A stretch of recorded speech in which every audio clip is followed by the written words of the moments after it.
എൻ്റെ പേര് ജോയ്സ് ജോൺ. ഇതെൻ്റെ വൈഫ്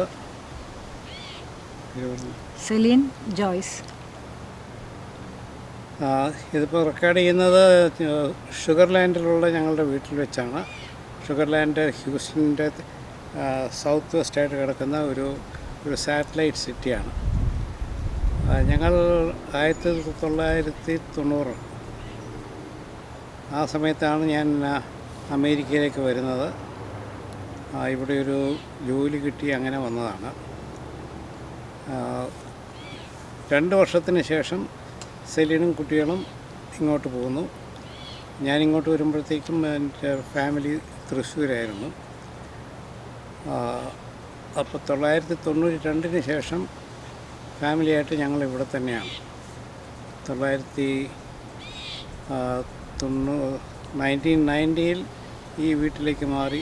പിന്നെ 1999 ഈ വീട്ടിലേക്ക് വന്നു. അതിനുശേഷം ഇവിടുന്ന് മാറിയിട്ടേ ഇല്ല. സാറിൻ്റെ കുടുംബ പശ്ചാത്തലം, ജനിച്ച നാട്, മാതാപിതാക്കൾ, പേരൻസ്, സിബ്ലിങ്സ്, അതിനെപ്പറ്റി ഒന്ന് പറയാം. ഞാൻ ജനിച്ചതിനെ പറ്റി പറയുകയാണെന്നുണ്ടെങ്കിൽ കുറച്ച് ചരിത്രം പറയേണ്ടതായിട്ട് വരും. കാരണം നമ്മളിന്ന് എല്ലാവരും അറിയുന്ന കേരളം എന്ന സംസ്ഥാനം ഞാൻ ജനിക്കുന്ന സമയത്ത് ഉണ്ടായിരുന്നില്ല. അതിനു മുമ്പുണ്ടായിരുന്നത് തിരുവിതാംകൂർ കൊച്ചി എന്ന സംസ്ഥാനമാണ്. എൻ്റെ ജനനസമയത്ത് ആ സംസ്ഥാനം പോലും ഉണ്ടായിരുന്നില്ല. അതിന് പകരം തിരുവിതാംകൂർ എന്നും കൊച്ചി എന്നും ഉള്ള പേരിൽ രാജഭരണമുള്ള 2 സ്ഥലങ്ങളായിരുന്നു. ഇന്നത്തെ എറണാകുളം അഥവാ കൊച്ചി അന്നത്തെ കൊച്ചി രാജ്യത്തിൻ്റെ ഭാഗമായിരുന്നു. ഞാൻ ജനിച്ചത് എറണാകുളത്താണ്. അപ്പോൾ ജനനപരമായിട്ട് ഞാനൊരു കൊച്ചിക്കാരനാണ്. പക്ഷേ എൻ്റെ മാതാപിതാക്കൾ 2 പേരും തിരുവിതാംകൂറുകാരാണ്. അവർ ജോലി സംബന്ധമായിട്ട് എറണാകുളത്ത് വന്നു. അങ്ങനെയാണ് ഞങ്ങളുടെ ഫാമിലി എറണാകുളത്ത് ആകാൻ കാരണമായത്. ഇപ്പം എൻ്റെ കുടുംബ പശ്ചാത്തലത്തെ പറ്റി പറഞ്ഞാൽ ഈ ഒരു നഗര പശ്ചാത്തലമാണ് എൻ്റെ കുടുംബത്തിനുള്ളത്. പിന്നെ അതിൻ്റെയും പുറകോട്ട് പോയിട്ടുള്ള കാര്യവും പറയാം. എൻ്റെ അച്ഛൻ പെരിയാറിൻ്റെ തീരത്ത് ഉള്ള വരാപ്പുഴ പുത്തൻപള്ളി എന്ന് പറയുന്ന സ്ഥലത്താണ് അച്ഛൻ്റെ കുടുംബം. പുത്തൻപള്ളി പുത്തൻ വീട്ടിൽ എന്നാണ് അവരുടെ വീട്ടുപേര്. പക്ഷേ അത് വെള്ളത്താൽ ചുറ്റപ്പെട്ട വളരെയധികം ഐസൊലേറ്റഡായിട്ട് കിടക്കുന്ന ഒരു സ്ഥലമായത് കാരണം ഞങ്ങളവിടെ താമസിച്ചിട്ടില്ല. അമ്മയുടെ വീട് കോട്ടയത്തിനടുത്ത് അതിരമ്പുഴയാണ്. അതിരമ്പുഴ കുറച്ചും കൂടെ പ്രശസ്തമായ ഒരു സ്ഥലമാണ്. അവിടെ ഒരു വലിയ ചന്തയും ഒരു ചെറിയ ഒരു ടൗൺ പോലത്തെ ഒരു പ്രതീതിയുള്ള സ്ഥലമായിരുന്നു. അതിനേക്കാൾ ഇമ്പോർട്ടൻ്റായിട്ട് അവിടെ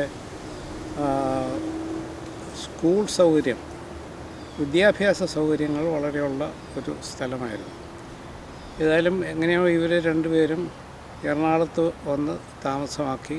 അവരുടെ കല്യാണമൊക്കെ കഴിച്ച് എറണാകുളത്ത് നിന്ന് താമസമാക്കി. അതിൽ മൂത്ത പുത്രനാണ് ഞാൻ. ഞങ്ങൾ 4 പേരാണ്. ആ 4-ൽ ആദ്യത്തെ 2 പേരും എറണാകുളത്ത് തന്നെ ജനിച്ചു. മറ്റേ 2 പേരും ഞങ്ങൾ തിരുവനന്തപുരത്തേക്ക് താമസം മാറ്റിയതിന് ശേഷം തിരുവനന്തപുരത്ത് വെച്ചാണ് അവർ ജനിച്ചത്. അപ്പോൾ എൻ്റെ കുടുംബത്തിലെ മറ്റ് സഹോദരി സഹോദരന്മാരെ പറ്റി പറയുകയാണെന്നുണ്ടെങ്കിൽ ഞാനാണ് ഏറ്റവും മൂത്തത്, ജോയ്സ് ജോൺ. എൻ്റെ നേരെ ഇളയ ആൾ രാജൻ ജോൺ. അദ്ദേഹം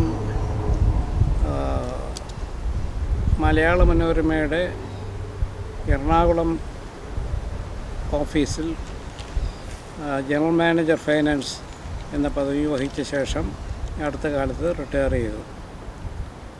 മൂന്നാമത്തെ ബ്രദർ, മൂന്നാമൻ മോഹൻ ജോൺ. അയാൾ വളരെ ചെറുപ്പത്തിൽ തന്നെ ഈ ഡിഫൻസ് ഫീൽഡിലോട്ട് പോകാൻ തീരുമാനിച്ചു. അയാൾ ഡെറാഡൂണിലെ രാഷ്ട്രീയ ഇന്ത്യൻ മിലിറ്ററി കോളേജ് RIMC എന്ന് പറയുന്ന ആ സ്ഥാപനത്തിൽ ചേർന്ന് ആണ് സ്കൂൾ വിദ്യാഭ്യാസം നടത്തിയത്. അങ്ങോട്ട് പോകുമ്പോൾ 11 വയസ്സേ ഉണ്ടായിരുന്നുള്ളൂ. വളരെ ക്ലേശകരമായ ഒരു തീരുമാനമായിരുന്നു ഫാമിലിക്ക് എന്നെ അത്രയും അകലത്തേക്ക് ഇതിനെ വിടണോ. കാരണം പോകുമ്പോൾ 11 വയസ്സേ പ്രായം ഉണ്ടായിരുന്നുള്ളൂ. അങ്ങോട്ട് കൊണ്ടുപോകാൻ തന്നെ വീട്ടിൽ ആരും ഉണ്ടായിരുന്നില്ല. എൻ്റെ ഇച്ചാച്ചൻ ആ സമയത്ത് അമേരിക്ക സന്ദർശിച്ചുകൊണ്ടിരിക്കുകയായിരുന്നു. അമേരിക്കൻ ഗവൺമെൻറ്റിൻ്റെ ഒരു സ്പെഷ്യൽ പ്രോഗ്രാമിൻ്റെ ഭാഗമായിട്ട് അമേരിക്കയിലായിരുന്നു. അപ്പം ഞാനും അമ്മച്ചിയും കൂടെയാണ് ഈ അനിയനെ ഡൽഹി വരെ എത്തിച്ചു. അപ്പോൾ ഡൽഹിയിൽ എത്തിയപ്പോഴേക്കും അമേരിക്കയിൽ നിന്ന് ഇച്ചാച്ചൻ മടങ്ങി എത്തി. പിന്നെ ഞങ്ങൾ അവിടെ നിന്ന് ഡെറാഡൂണിലേക്കും പിന്നെ തിരിച്ച് ഞങ്ങൾ മാത്രമായിട്ട് നാട്ടിലേക്കും പോയി. അതേത് വർഷമാണ് സാറിന് ഓർമ്മയുണ്ടോ? അത് നോക്കട്ടെ, 1960. വെരി കറക്റ്റ്, 1960 അത് സംഭവിച്ചത്. പിന്നെ ഏറ്റവും ഇളയ ആളാണ് ഏക സഹോദരി വത്സല ജോൺ എന്നാണ് പേര്. കല്യാണം കഴിച്ചിരിക്കുന്നത് പാലായിലാണ്, പാലാ മാങ്കൂട്ടം. അവൾ പഠിച്ചത് ഊട്ടിക്കടുത്തുള്ള ലൗഡേൽ ലോറൻസ് സ്കൂളിലാണ് സ്കൂൾ വിദ്യാഭ്യാസം നടത്തിയത്. അതിനുശേഷം എറണാകുളം സെൻറ്റ് തെരേസാസ്, പിന്നെ ഡൽഹിയിലെ ജവഹർലാൽ നെഹ്റു യൂണിവേഴ്സിറ്റി, പിന്നെ തിരുവനന്തപുരത്തെ സെൻറ്റർ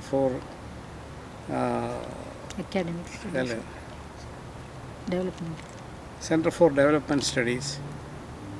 അതിനുശേഷം കുറച്ചു കാലം സെൻറ്റ് തെരേസാസ് കോളേജിൽ ലെക്ചറായിട്ടും സേവനമനുഷ്ഠിച്ചു. പിന്നെ കല്യാണം കഴിഞ്ഞ് അവർ ഡൽഹി യൂണിവേഴ്സിറ്റിയിൽ രണ്ടുപേരും അധ്യാപകരായി. അവളുടെ husband Delhi university faculty of management സ്റ്റഡീസിൻ്റെ ഡീനായിട്ടാണ് റിട്ടയർ ചെയ്തത്. വത്സല ഡൽഹിയിലെ ഇന്ദ്രപ്രസ്ഥ കോളേജിലെ ഒരു പ്രൊഫസറായിട്ടാണ് അവൾ റിട്ടയർ ചെയ്തത്. റിട്ടയർമെൻറ്റിന് ശേഷം അവർ രണ്ടുപേരും ബാംഗ്ലൂരിൽ ഫ്ലാറ്റ് വാങ്ങിച്ച് അവിടെയാണ് ഇപ്പോൾ സെറ്റിൽ ചെയ്തിരിക്കുന്നത്. അപ്പോൾ എൻ്റെ മൂന്നാമത്തെ സഹോദരൻ ഈ ഡിഫൻസിലേക്ക് പോയ ആൾ എയർഫോഴ്സിൽ ചേർന്നു. എയർഫോഴ്സിൽ എയർ വൈസ് മാർഷലായിട്ടാണ് റിട്ടയർ ചെയ്തത്. അവർ ഡൽഹിക്കടുത്ത് ഗ്രേറ്റർ നോയിഡ എന്ന് പറയുന്ന സ്ഥലത്താണ് സെറ്റിൽ ചെയ്തിരിക്കുന്നത്. ഭാര്യയുടെ പേര് ആർഎക്സ്. അവർ ഡെറാഡൂൺകാരിയാണ്. അർമേനിയൻ വംശത്തിൽ അർമേനിയൻ അതെ, അച്ഛൻ അർമേനിയക്കാരനും അമ്മ ആംഗ്ലോ ഇന്ത്യനുമാണ്. എൻ്റെ വിദ്യാഭ്യാസം വളരെ ഒരു ബേബി ക്ലാസ് ലെവലിൽ എറണാകുളത്ത് വെച്ച് തുടങ്ങി. അത് കഴിഞ്ഞാണ് ഈ തിരുവിതാംകൂറും കൊച്ചിയും കൂടെ ഉള്ള സംയോജനം നടക്കുന്നത്. ആ സംയോജനം കഴിഞ്ഞപ്പോൾ തിരുവനന്തപുരം ഈ സ്റ്റേറ്റിൻ്റെ ക്യാപിറ്റലായി. ആ സമയത്ത് എറണാകുളത്ത് എൻ്റെ ഫാദർ ഒരു കരിയർ പ്രൊഫഷണൽ ജേർണലിസ്റ്റാണ്. അപ്പം എറണാകുളത്ത് പല പത്രങ്ങളുടെയും വേണ്ടിയിട്ടും അദ്ദേഹം എഴുതിക്കൊണ്ടിരുന്നു. അതിൽ മനോരമയായിട്ടും ബന്ധമുണ്ടായിരുന്നു. അക്കാലത്ത് മനോരമയുടെ ഏറ്റവും നേതൃത്വ നിലയിൽ നിന്നിരുന്നത് യശസ്വീനായ മാമൻ മാപ്പിളയാണ്. അപ്പോൾ അദ്ദേഹത്തിൻ്റെ ആവശ്യപ്രകാരം മനോരമയിൽ ചേരാനായിട്ട് സമ്മതിക്കുകയും മനോരമയുടെ തലസ്ഥാനത്തെ പ്രതിനിധി എന്ന നിലയിലുള്ള ഒരു ഉത്തരവാദിത്വം ഏറ്റെടുക്കുകയും ചെയ്തു. അങ്ങനെയാണ് ഞങ്ങളുടെ കുടുംബത്തോടെ തിരുവനന്തപുരത്തേക്ക് പോകാൻ ഉണ്ടായ സാഹചര്യം. അത് 1950 1950 ഈ സ്റ്റേറ്റ്സ് ഇൻ്റഗ്രേഷൻ, ഈ സംയോജനം എന്ന് പറയുന്ന ആ പ്രക്രിയ നടന്നത്. ആ സമയത്ത് തന്നെ തിരുവനന്തപുരത്ത് ഇരുന്ന് പെട്ടതുകൊണ്ട് എൻ്റെ എല്ലാ വിദ്യാഭ്യാസവും തിരുവനന്തപുരത്ത് തന്നെയാണ് നടത്തിയത്. എക്സെപ്റ്റ് ഒരു വർഷം ഞാൻ അതിരമ്പുഴയിലെ സ്കൂളിൽ വന്ന് ഒരു വർഷം പഠിച്ചിട്ടുണ്ട്. അതിൻ്റെ പ്രധാന കാരണം ഞാൻ കണക്കിന് വളരെ പുറകോട്ടായിരുന്നു. അപ്പോൾ കണക്ക് വീട്ടിലിരുത്തി അമ്മച്ചി കണക്ക് പഠിപ്പിക്കുന്നത് അമ്മച്ചിയുടെ ഇച്ചാച്ചൻ, അതായത് എൻ്റെ വല്യച്ചാച്ചൻ ഒരു ദിവസം കാണാനിടയായി. വല്യച്ചാച്ചന് മനസ്സിലായി ഇത് അധികം മുമ്പോട്ട് പോവുകയില്ല. അതുകൊണ്ട് ഒരു എക്സിക്യൂട്ടീവ് ഡിസിഷൻ എടുത്തു, നീ കൊച്ചിൻ്റെ പെട്ടിയെടുക്കുക, നാളെ കാലത്ത് എൻ്റെ കൂടെ പോവുകയാണ്, ഞങ്ങൾ രണ്ടുപേരും കൂടെ അതിരമ്പുഴയ്ക്ക് പോവുകയാണെന്നുള്ളൊരു തീരുമാനമെടുത്തു. അതിരമ്പുഴ ചെന്നു. അപ്പം വല്യച്ചാച്ചൻ അവിടുത്തെ സ്കൂളിൽ നിന്ന് റിട്ടയർ ചെയ്ത ഒരു അധ്യാപകനും അതിന് പുറമെ വളരെ പ്രശസ്തനായ ഒരു വയലിനിസ്റ്റുമായിരുന്നു. ടി.ഡി. മാത്യു എന്നായിരുന്നു പേര്. അന്നത്തെ കാലത്ത് വളരെയധികം അറിയപ്പെട്ടിരുന്ന ഒരു വ്യക്തിയാണ്.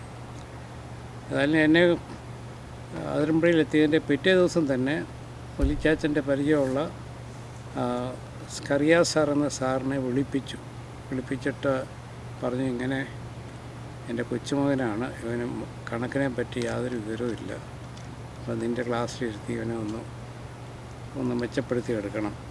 അപ്പോൾ സ്റ്റാൻഡേർഡിലാണ് കൊണ്ടുവന്നറിയാമോ? മൂന്നാം ക്ലാസ്. അപ്പം മൂന്നാം ക്ലാസ്സിന് മുമ്പ് ഇപ്പോൾ രണ്ട് ക്ലാസ് എവിടെ പഠിച്ചു എന്ന് ചോദിച്ചാൽ അത് പഠിക്കുകയും പഠിക്കാതിരിക്കുകയും ചെയ്തു. എറണാകുളത്തൊരു പ്രൈവറ്റ് സ്കൂളിൽ ബേബി ക്ലാസ് പോലെ അറ്റൻഡ് ചെയ്തു.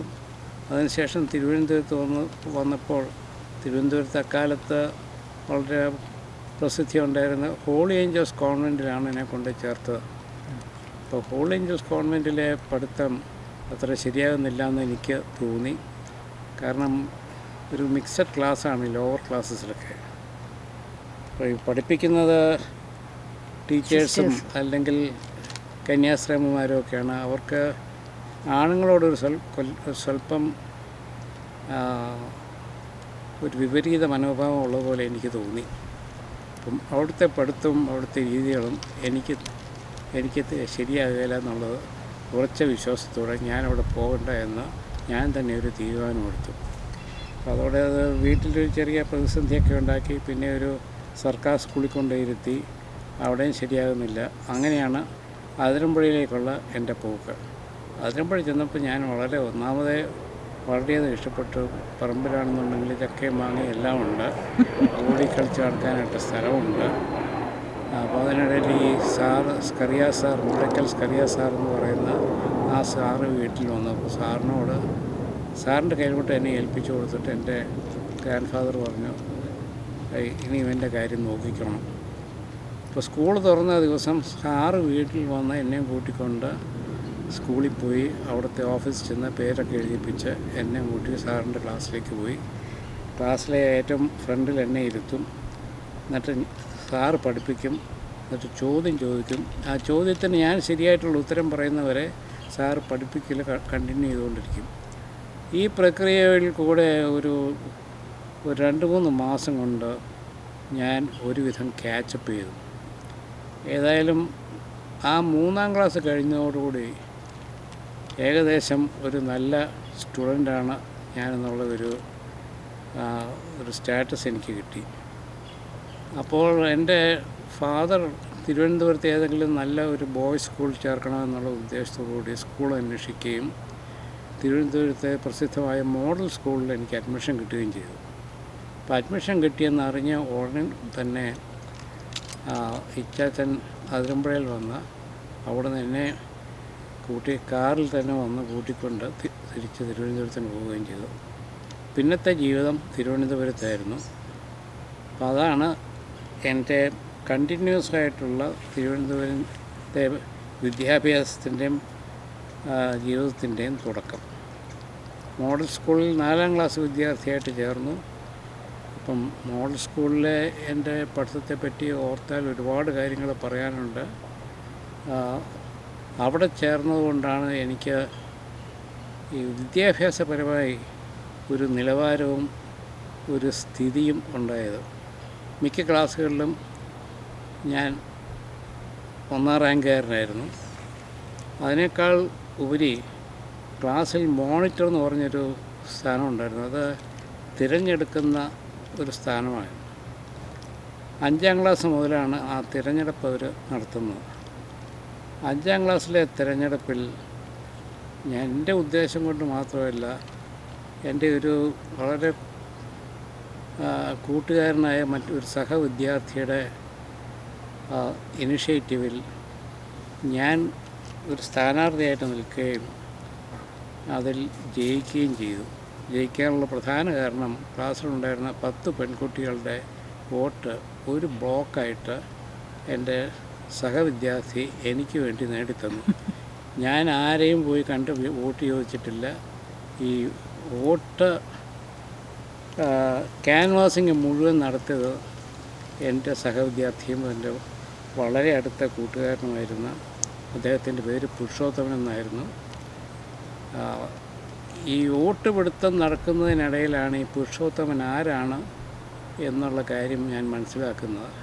അദ്ദേഹം അന്നത്തെ തിരുവിതാംകൂർ കൊച്ചി സംസ്ഥാനത്തിൻ്റെ മുഖ്യമന്ത്രിയായിരുന്ന ശ്രീ പനമ്പള്ളി മേനോൻ്റെ പുത്രനായിരുന്നു.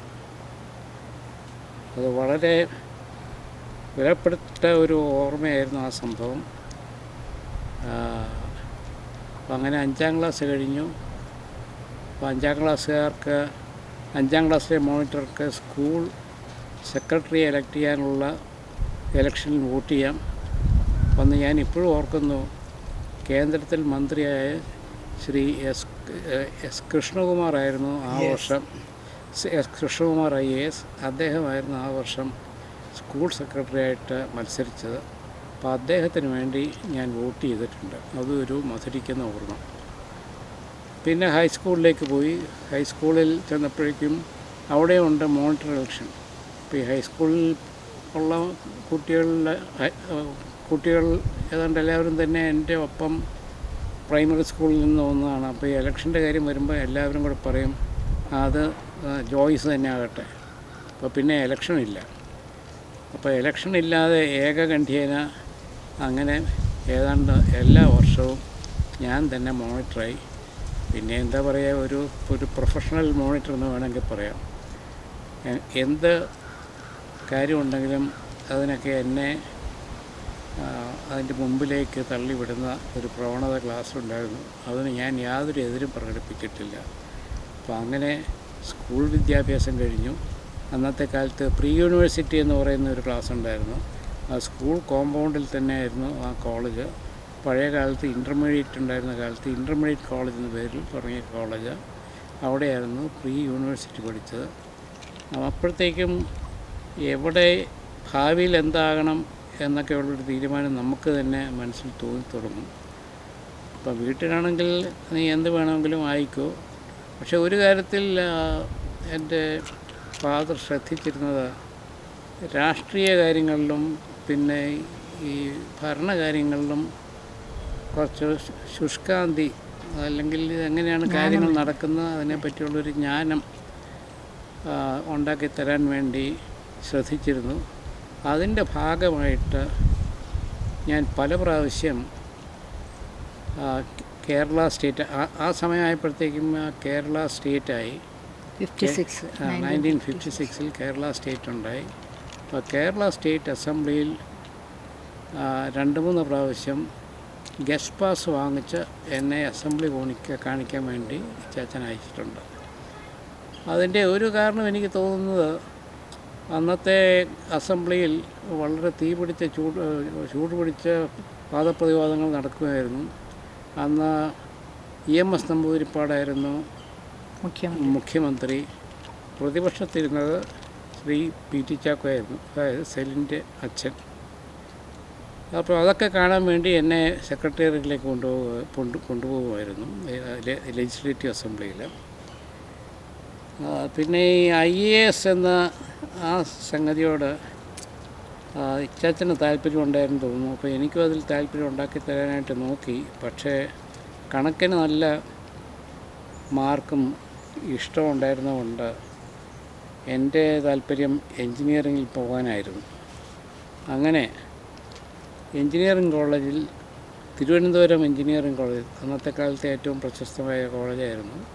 തിരുവനന്തപുരം എൻജിനീയറിംഗ് കോളേജിൽ പോയി എൻജിനീയറിംഗ് പഠനം തുടങ്ങി. അതിൽ മെക്കാനിക്കൽ എൻജിനീയറിംഗ് ബ്രാഞ്ച് തിരഞ്ഞെടുത്തു. സാമാന്യം നല്ല നിലയിൽ ഫസ്റ്റ് ക്ലാസ്സോടുകൂടി പാസ്സാകുകയും ചെയ്തു. അതിന് ശേഷം ഞാൻ ഏത് എഞ്ചിനീയറിംഗ് കോളേജായിരുന്നു സാർ? തിരുവനന്തപുരം എഞ്ചിനീയറിംഗ് കോളേജ്, ഇന്ന് CET എന്ന പേരിൽ അറിയപ്പെടുന്നത്. ബ്രാഞ്ചേ ഉള്ളല്ലോ. അന്ന് സിവിൽ, ഇലക്ട്രിക്കൽ, മെക്കാനിക്കൽ. മെക്കാനിക്കൽ 3 ബ്രാഞ്ചേ ഉള്ളൂ. മെക്കാനിക്കൽ അന്ന് മെക്കാനിക്കൽ ബ്രാഞ്ച് കിട്ടാനായിട്ട് വലിയ പ്രയാസമായിരുന്നു. നല്ല മാർക്കൊക്കെ ഉണ്ടായിരുന്നുകൊണ്ട് മെക്കാനിക്കൽ ബ്രാഞ്ച് ഞാൻ ആവശ്യപ്പെട്ടു, അത് കിട്ടി.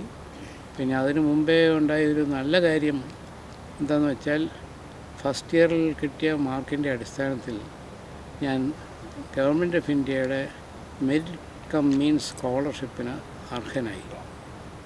അത് സാമ്പത്തികമായിട്ട് കുടുംബത്തിനതൊരു ഹെൽപ്പായിരുന്നു. പിന്നെ എനിക്കാണെങ്കിലും ആ പൈസ കൊണ്ട് ധാരാളം പുസ്തകങ്ങൾ വാങ്ങിക്കാനായിട്ട് സാധിച്ചു. ആ പുസ്തകങ്ങൾ ഒക്കെ വെച്ച് ഞാൻ എൻ്റെ ഒരു ടെക്നിക്കൽ ലൈബ്രറി എന്ന നിലയിൽ ഞാൻ കാത്തു സൂക്ഷിച്ചു.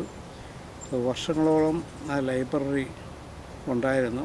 അവസാനം മറ്റൊരു തൃശ്ശൂർ എഞ്ചിനീയറിംഗ് കോളേജിന് സംഭാവന ചെയ്യുകയായിരുന്നു ഞാൻ ചെയ്തത്.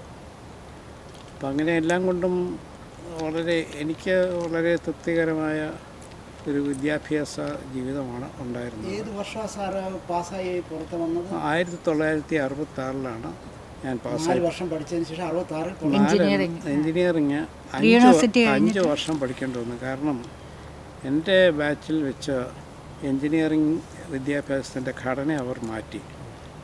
പണ്ടൊക്കെ 4 വർഷം ഉണ്ടായിരുന്നു. അതിൽ 1 വർഷം പ്രീ പ്രൊഫഷണൽ എന്ന് പറഞ്ഞ ഒരു കോഴ്സായിരുന്നു. അങ്ങനെ പ്രീ പ്രൊഫഷണലും പിന്നെ 4 വർഷം എഞ്ചിനീയറിംഗ് കോളേജും, അങ്ങനെ ആകെ 5 വർഷം. ഞാൻ എഞ്ചിനീയറിംഗ് വിദ്യാഭ്യാസം തുടങ്ങിയ ആ വർഷം അവർ ഈ 5 വർഷവും കൂടെ ഇൻ്റഗ്രേറ്റ് ചെയ്ത 5 ഇയർ ഇൻ്റഗ്രേറ്റഡ് കോഴ്സ് എന്ന് പറഞ്ഞ ഒരു കോഴ്സ് തുടങ്ങി. അപ്പോൾ അതിലെ ആദ്യത്തെ ബാച്ചായിരുന്നു ഞാൻ. ആദ്യത്തെ ബാച്ച് എന്ന് പറഞ്ഞാൽ പല പരീക്ഷണങ്ങളും ഈ അധികൃതർ അതെ പല പരീക്ഷണങ്ങളും ഞങ്ങളുടെ മുകളിലാണ് നടത്തിയിട്ടുള്ളത്. പക്ഷേ ആ പരീക്ഷണങ്ങളെല്ലാം അതിജീവിക്കേണ്ടി വന്നു. അതിജീവിച്ച് വലിയ ക്ഷതങ്ങളൊന്നും കൂടാതെ നല്ല ഫസ്റ്റ് ക്ലാസ് വാങ്ങിച്ച് പാസ്സാകാൻ സാധിച്ചു. പിന്നെ ഈ 5 ഇയർ ഇൻ്റഗ്രേറ്റഡ് കോഴ്സ് എന്നതിന് പുറമേ ഉണ്ടായ വേറൊരു വലിയ പരീക്ഷണം, ഈ എഞ്ചിനീയറിംഗ് കോളേജ് തിരുവനന്തപുരം സിറ്റിയുടെ അടുത്ത്, അതായത് ഇപ്പോഴത്തെ PMG post master general office എന്നാണ് ഇപ്പോൾ ആ ബിൽഡിംഗ് അറിയപ്പെടുന്നത്. അവിടെ നിന്നും 7 കിലോമീറ്റർ അകലെയുള്ള കുളത്തൂർ എന്ന സ്ഥലത്തേക്ക് മാറ്റി. ആ കാലത്ത് ഈ കുളത്തൂരിൽ ചെന്നെത്തുന്നത് അതൊരു വലിയൊരു ടാസ്ക് തന്നെയായിരുന്നു. അന്ന് എഞ്ചിനീയറിംഗ് ബസ്സൊന്നും ആയിട്ടില്ല. അന്ന് എഞ്ചിനീയറിംഗ് കോളേജ് ആയിട്ടില്ല. തിരുവനന്തപുരം സിറ്റി സർവീസ് കോളേജിൻ്റെ സമയത്ത് 1-2 ബസ് കാണും. ആ ബസ്സുകൾ ഇടിച്ച് തള്ളി കയറി പോകണം. എത്തിയാൽ എത്തിയില്ലെങ്കിൽ ഒരു ക്ലാസ് ഒരു അവർ പോകും. അതായിരുന്നു അന്നത്തെ സ്ഥിതി. അന്ന് ഹോസ്റ്റൽ ഉണ്ടായിരുന്നു. പുതിയ കെട്ടിടത്തിൽ മാറിയപ്പോഴത്തേക്കും ഹോസ്റ്റലും തുടങ്ങി വരുന്നതേ ഉള്ളൂ. എല്ലാം ആയി വരുന്നതേ ഉള്ളൂ. ഹോസ്റ്റലിലുണ്ടായിരുന്ന ആളുകളോട് ചോദിച്ചാൽ അവരുടെ പ്രശ്നങ്ങൾ അവർ പറയും. അപ്പം ഞാൻ തിരുവനന്തപുരത്ത് വീടുള്ള വ്യക്തി എന്ന നിലയിൽ ഒരു ഡേ സ്കോളറായിരുന്നു. പക്ഷേ ബസ്സിൽ തൂങ്ങിപ്പിടിച്ച് പോകേണ്ടി വന്നിരുന്നു. അപ്പോൾ ക്ലാസ്സിലെ സാറുമാർ കഴിഞ്ഞാൽ പിന്നെ സാറേ എന്ന് വിളിച്ച് ശീലിച്ചത് ബസ്സിലെ കണ്ടക്ടറെയാണ്. ബസ്സിനകത്ത് ചിലപ്പോൾ കയറാൻ സ്ഥലം കാണത്തില്ല.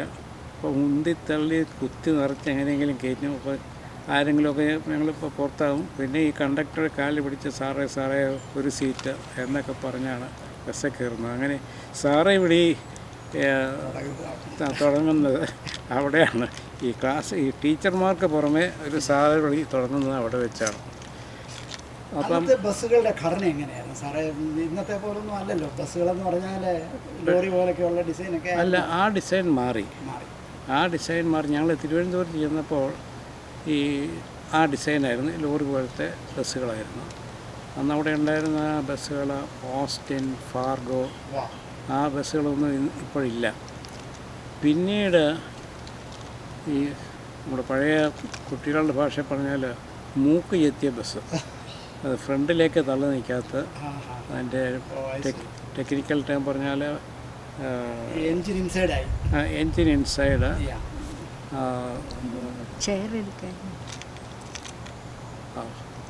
എൻജിൻ ഇൻസൈഡ് ആ ഡിസൈനിലുള്ള ബസ്സുകൾ വരാൻ തുടങ്ങി.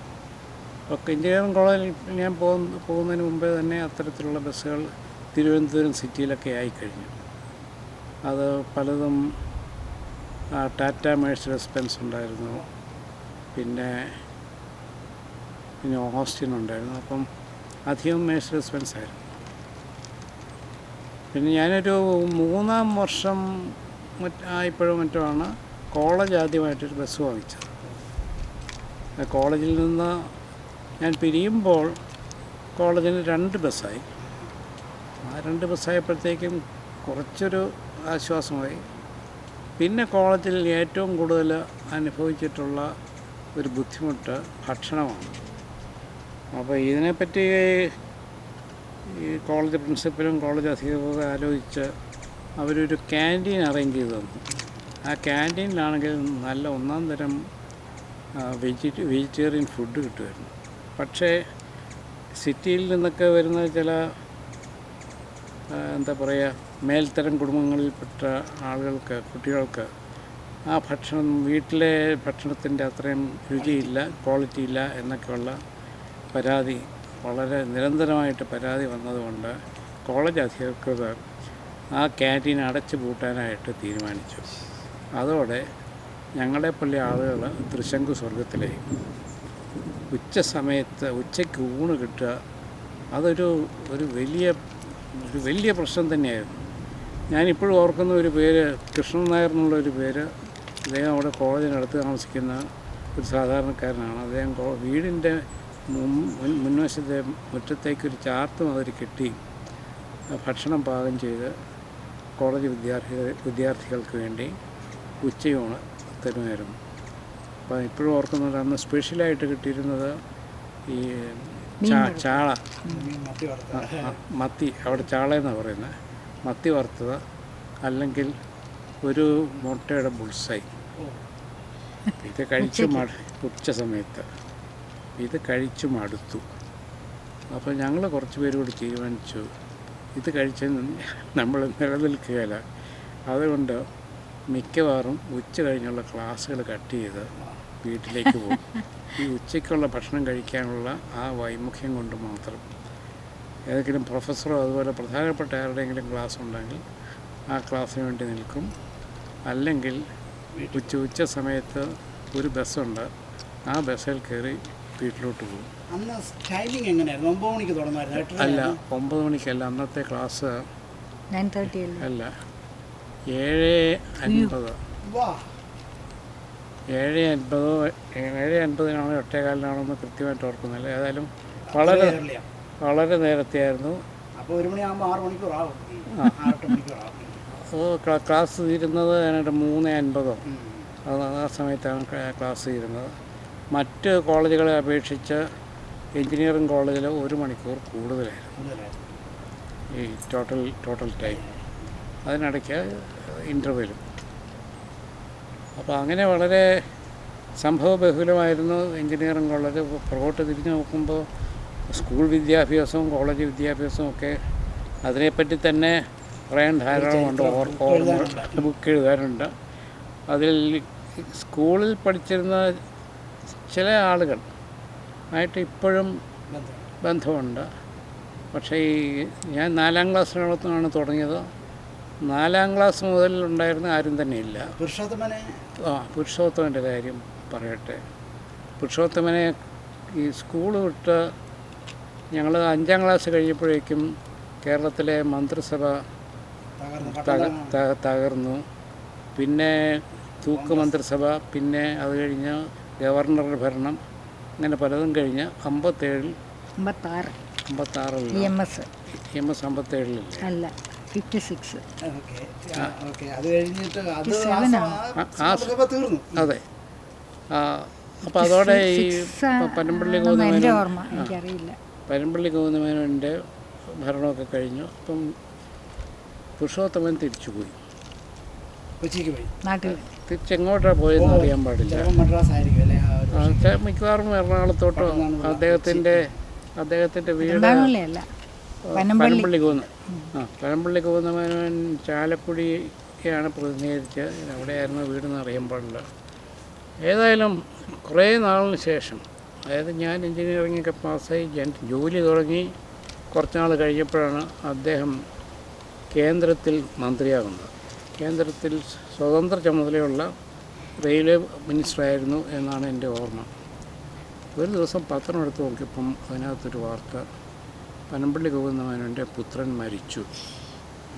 വായിച്ചു നോക്കിയപ്പോഴാണ് അറിയുന്നത് മകൻ സ്കൂട്ടർ എടുത്തുകൊണ്ട് രാത്രിയിൽ എവിടെ പോയി.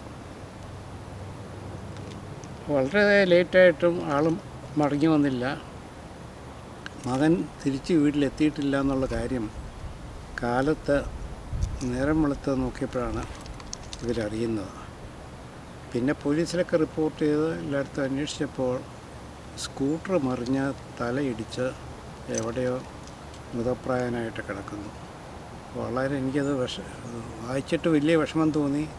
കാര്യം ഞങ്ങൾ തമ്മിൽ പിന്നെ ഒരു കോണ്ടാക്റ്റും ഉണ്ടായിട്ടില്ല. പക്ഷേ ആ ഒരു വർഷം ഞങ്ങൾ ഏതാണ്ട് സഹോദരന്മാരെ പോലെയാണ്, 1 അല്ല 2 വർഷം കഴിഞ്ഞിരുന്നത്.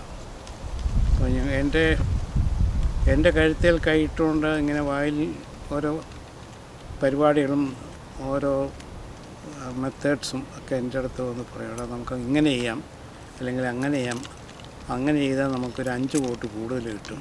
നമ്മളാക്കി എന്നെ സത്യം പറഞ്ഞാൽ എന്നെ ഞാനാക്കിയതിൽ നല്ല പങ്കുണ്ട്. നല്ലൊരു പങ്ക് പുരുഷോത്തൻ വഹിച്ചിട്ടുണ്ടെന്ന് തന്നെ എനിക്ക് സമ്മതിക്കേണ്ടി വരും. അപ്പോൾ ഇന്നാണെങ്കിലും ഇവിടെയാണെങ്കിലും എന്തെങ്കിലും ഒരു പ്രസ്ഥാനത്തിൽ ഒരു ലീഡർഷിപ്പ് റോൾ എടുക്കണം എന്ന് ആരെങ്കിലും പറഞ്ഞാൽ അതെടുക്കുന്നതിന് എനിക്ക് യാതൊരു മടിയുമില്ല. കാരണം ഈ സ്കൂൾ വിദ്യാഭ്യാസ കാലം മുതൽ അങ്ങനെയൊരു ഓർഗനൈസർ ലീഡർഷിപ്പ് കൊടുത്ത് ഒരു പരിചയമുള്ളതുകൊണ്ട് അതിന് പ്രത്യേകതയൊന്നും എനിക്ക് തോന്നാറില്ല. അതേസമയം മറ്റ് പലരും മടിച്ച് മാറി നിൽക്കുന്നതും കണ്ടിട്ടുണ്ട്. അപ്പം ആ പരിശീലനമെല്ലാം തുടങ്ങിയത് എൻ്റെ പ്രൈമറി സ്കൂളിൽ നിന്നാണ്. അതാണ് വാസ്തവം. സാർ എറണാകുളത്ത് ജനിച്ചു, അതിരമ്പുഴ പഠിച്ചു, തിരുവനന്തപുരത്ത് വന്നു, പ്രഗത്ഭനായ ഒരു വ്യക്തിയായി. സാറിന് എഞ്ചിനീയറിംഗ് കോളേജിലോ സ്കൂളിലോ ഏറ്റവും നന്നായിട്ട് ഇപ്പോഴും ഓർക്കുന്ന ഒരു സാറിനെ പറ്റിയോ അല്ലെങ്കിൽ സാറിനെ ഇൻഫ്ലുവൻസ് ചെയ്ത ഒരാൾ സാർമാരിലോ നാട്ടിലോ ഉള്ളതെന്ന് 1-2 പേരുടെ കാര്യം പറയാം. ഏറ്റവും കൂടുതൽ ഇൻഫ്ലുവൻസ് ചെയ്തിട്ടുള്ളത് ഞങ്ങളുടെ പ്രൊഫസർ തന്നെയാണ്, പ്രൊഫസർ MB മാത്യു. അദ്ദേഹം ഈ ഒരു വളരെ മെക്കാനിക്കലിൻ്റെ professor and head of the department. അദ്ദേഹം ഒരു വളരെ ഔട്ട്സ്റ്റാൻഡിങ് ടീച്ചറായിരുന്നു, വളരെ നോളജബിളായിരുന്നു. പക്ഷേ എഗെയിൻ ഒരു ട്രാജഡി എന്ന് പറയട്ടെ, ഞങ്ങളുടെ ഫൈനൽ ഇയറിൽ അദ്ദേഹം മരണപ്പെട്ടു. അതും എൻ്റെ ഓർമ്മ ശരിയാണെങ്കിൽ അദ്ദേഹം ബാംഗ്ലൂരിലോട്ടോ മറ്റോ പോകാൻ എറണാകുളത്ത് നിന്ന് വിമാനത്തിൽ കയറിയതാണ്. വിമാനത്തിൽ വെച്ച് അദ്ദേഹത്തിന് അസുഖം തോന്നി. എന്നിട്ട് വിമാനം തിരിച്ചു വന്ന് ഇറക്കിയെന്നാണ് എൻ്റെ ഓർമ്മ. ഏതായാലും അന്ന് കോളേജിൽ നിന്ന് കോളേജ് ബസ്സെടുത്ത് ഉടൻ തന്നെ എറണാകുളത്തേക്ക് പുറപ്പെട്ടു. ബസ് ഏതാണ്ട് കഷ്ടിച്ച് 1/2 മണിക്കൂർ ട്രാവൽ ചെയ്ത് കഴിഞ്ഞപ്പോഴേക്കും അദ്ദേഹം മരിച്ചതായിട്ടും ഇനി പോയിട്ട് കാര്യമില്ലെന്നും അറിഞ്ഞു. പിന്നെ അടുത്ത ശവസംസ്കാര ചടങ്ങുകൾക്ക് കോളേജിൽ നിന്ന് 2-3 ബസ് നിറച്ച ആളുകൾ പോയിരുന്നു. ഞാനും പോയിരുന്നു. അദ്ദേഹം പറവൂർ സ്വദേശിയാണ്. പറവൂർ വെച്ചായിരുന്നു ശവസംസ്കാരം. അതിന് ഞാൻ പോയിരുന്നു. പിന്നീട് ഓർത്താൽ പലരും ഉണ്ട്. ഇപ്പോൾ അവരൊന്നും ഈ ലോകത്ത് ഇല്ലായിരിക്കും. ആരും തന്നെ ഇല്ലെന്ന് പറയാം. അതിലേറ്റവും അവസാനമായിട്ട് പോയ വ്യക്തി ഞങ്ങളെ ഫിസിക്സ് പഠിപ്പിച്ചിരുന്ന ഒരു എബ്രഹാം അറയ്ക്കൽ എന്ന് പറഞ്ഞൊരു ഒരു സാറുണ്ടായിരുന്നു. അദ്ദേഹം റിട്ടയർമെൻറ്റിന് ശേഷം ചേർത്തലയിലെ ഒരു കോളേജിൻ്റെ പ്രിൻസിപ്പലായിട്ട് വർക്ക് ചെയ്തിരുന്നു. അദ്ദേഹത്തിന് അതും കഴിഞ്ഞ് അദ്ദേഹം കുറച്ചധികം കാലം ജീവിച്ചിരുന്നു. അപ്പോൾ എൻ്റെ ചില ക്ലാസ്മേറ്റ്സ് വഴി അദ്ദേഹത്തിൻ്റെ കാര്യങ്ങളെപ്പറ്റി അറിഞ്ഞുകൊണ്ടിരുന്നു. ഇപ്പോൾ 2 വർഷം മുമ്പാണെന്ന് തോന്നുന്നു ഞങ്ങൾ നാട്ടിൽ പോയപ്പോൾ ചേർത്തലയ്ക്കടുത്ത മുഹമ്മ എന്ന് പറയുന്ന സ്ഥലത്ത്, ആലപ്പുഴയ്ക്കടുത്ത് അവിടെ ചെന്ന് താമസിക്കാനിടയായി. അപ്പം ഞാൻ ഇദ്ദേഹത്തിൻ്റെ കാര്യം ഓർത്തു. അപ്പോൾ സാറിൻ്റെ വീട് ഇവിടെ അടുത്താണ്, സാറിനെ ഒന്ന് പോയി കാണാം. നേരത്തെ സാർ നോക്കിയപ്പോൾ എൻ്റെ കയ്യിൽ സാറിൻ്റെ ഫോൺ നമ്പറുണ്ട്. ഫോൺ വിളിച്ചിട്ട് ആരും എടുക്കുന്നില്ല. അപ്പം പിന്നെ അത് അന്വേഷിക്കാനുള്ള സമയമില്ല. ഞങ്ങൾ തിരിച്ചിങ്ങ് പോന്നു. ഇവിടെ എത്തിയതിന് ശേഷമാണ് ഞാൻ അറിയുന്നത്, ഞാൻ നാട്ടിലുണ്ടായിരുന്ന ആ പീരീഡിന് അടുത്ത ഏതോ ഒരു ദിവസം അദ്ദേഹം മരണപ്പെട്ടു. വളരെ നല്ലൊരു സാറായിരുന്നു. സ്റ്റുഡൻസിനോട് വളരെ അടുത്ത ഒരു പേഴ്സണൽ കോണ്ടാക്റ്റ് മെയിൻറ്റെയിൻ ചെയ്തിരുന്ന ഒരു സാറായിരുന്നു. Was a very dedicated teacher. ഇങ്ങനെ രണ്ടുപേരെയാണ് കൂടുതൽ ഓർക്കുന്നത്. വേറെയും വളരെ നല്ല സാറുമാരുണ്ടായിരുന്നു. ഇനി ഒരു അവസരത്തിൽ നമുക്ക് അവരുടെ എല്ലാം അതെ. ഞാനൊരു കാര്യം സ്പെസിഫിക്കായിട്ട് ചോദിച്ചാൽ, സാർ മെക്കാനിക്കൽ എഞ്ചിനീയറിംഗ് എടുത്തു, എന്താവാനായിരുന്നു അന്ന് ആഗ്രഹം? അന്നത്തെ ആഗ്രഹം മെക്കാനിക്കൽ എടുത്തു, മറ്റു 2 ഡിവിഷൻ ഉണ്ടായിരുന്നു എങ്കിൽ പോലും. അതെ. അപ്പം അന്ന് അത്രയധികം ഒരു ഓപ്ഷൻസ് സെലക്ട് ചെയ്യാനുള്ള ഒരു രീതി ഇല്ലായിരുന്നു. പിന്നെ നമുക്കും അതിനെ പറ്റിയുള്ള വിവരം അത്ര പോരായിരുന്നു. പിന്നെ അന്നത്തെ കാലത്തൊക്കെ കാരണം ട്രിവാൻഡ്രം ഒരു ഇൻഡസ്ട്രി സിറ്റി അല്ലല്ലോ. ട്രിവാൻഡ്രം ഇൻഡസ്ട്രി സിറ്റിയിൽ പക്ഷേ എഡ്യൂക്കേഷന് ഇത്രയും നല്ലൊരു സ്ഥലം വേറെ ഇല്ലെന്ന് തന്നെ പറയാം. The best place for education. അന്ന് തിരുവനന്തപുരത്തെ എഡ്യൂക്കേഷനിൽ ഈ രണ്ട് ഫീൽഡിലേക്ക് പോകാനായിട്ട് തിരുവനന്തപുരം സൊസൈറ്റി നമ്മളെ പ്രേരിപ്പിച്ചുകൊണ്ടിരുന്നു. ഒന്ന് ഈ ബ്യൂറോക്രസി, അഡ്മിനിസ്ട്രേറ്റീവ് സർവീസ്, അത്തരം പ്രൊഫഷൻസ്. അതെ. 2 ഡിഫൻസ്. അതിൽ താല്പര്യം ഉണ്ടായിരുന്നു. അതിൻ്റെ ചരിത്രപരമായിട്ട് നോക്കിയാൽ തിരുവിതാംകൂർ മഹാരാജാവിൻ്റെ ട്രാവൻകൂർ ആർമി ഉണ്ടായിരുന്നു. അപ്പോൾ അതുമായിട്ട് ബന്ധപ്പെട്ട് ധാരാളം ഓഫീസേഴ്സ് അങ്ങനെയൊക്കെ ഉണ്ടായിരുന്നു. അത് പിന്നീട് മദ്രാസ് റെജിമെൻ്റായി. ഇപ്പോൾ തിരുവനന്തപുരത്തുകാർ പല കുടുംബങ്ങളിലും മിലിറ്ററി ഓഫീസേഴ്സ് ഉണ്ടായിരുന്നു. അപ്പോൾ അതിൻ്റെ ഒരു പുഷും കൂടെ ഉണ്ടായിരുന്നു. പക്ഷേ എൻജിനീയറിങ് കഴിഞ്ഞ ഈ 3 ഇപ്പം സിവിൽ എഞ്ചിനീയേഴ്സ് പീഠംപടി പോവുക, ഇലക്ട്രിക്കൽ എഞ്ചിനീയേഴ്സ് ഇലക്ട്രിസിറ്റി KSEB പോവുക, മെക്കാനിക്കൽ എഞ്ചിനീയേഴ്സ് ഇൻഡസ്ട്രിയിൽ പോകണം എന്നുള്ളതായിരുന്നു ഞങ്ങളുടെ എല്ലാം താല്പര്യം. അപ്പോൾ ഞങ്ങൾ മിക്കവരുടെയും താല്പര്യം ഈ കേരളത്തിന് പുറത്ത് പോവുക എന്നുള്ളതായിരുന്നു.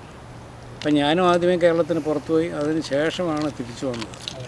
അപ്പോൾ കേരളത്തിന് പുറത്ത് പോയി പുറത്തെ സ്ഥിതികളും അവിടെ ഓരോന്നിനും എന്തൊക്കെയാണ് നടക്കുന്നതെന്നൊക്കെ ഒരു ഏകദേശം ഐഡിയ കിട്ടി.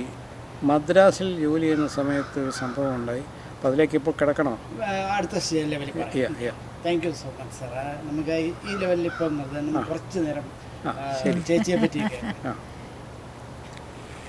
ഞാൻ ചേച്ചി പിരിച്ചാക്കോടെ മോളാണ്. അതെ അതെ. ഈ PC തോമസിന്റെ പെങ്ങളാണ്. അതെ, എൻ്റെ നേരെ ഇളയാളാണ് PC തോമസ്. ഞങ്ങൾ 6 പേര്. ഇപ്പോഴാണ് അറിഞ്ഞത്. അത്രയും എനിക്കറിയില്ല. നിങ്ങൾ പിരിച്ചാക്ക മരിച്ച കാര്യമൊക്കെ മറ്റേ അദ്ദേഹം അന്ന് പറഞ്ഞു. പക്ഷെ അത് ഇത്രയും ഡാഡിയാ മരിച്ചെന്ന് എനിക്ക് അങ്ങോട്ട് ഞങ്ങളുടെ വീടിനടുത്താ പുള്ളിക്കാരൻ്റെ വൈഫിൻ്റെ വീട്. ഇനി അമ്മാമ ഈ പപ്പ അദ്ദേഹം പറഞ്ഞിട്ടില്ല, സാറിന് ഇരിക്കണമെങ്കിൽ ഇരിക്കാം, അല്ലെങ്കിൽ സാറിന് പോകാം. അവിടെ ബോറടിക്കും, കുറച്ച് നേരം ചൂട് മുൻവശം ഒന്ന് ലോക്ക് ചെയ്തിട്ട് വരാമോ? അല്ല കുഴപ്പമില്ല. മാറ്റണോ? അത് ഇച്ചിരി കുടിച്ചു വെക്കണം. മുഴുകാണ് വേണ്ട.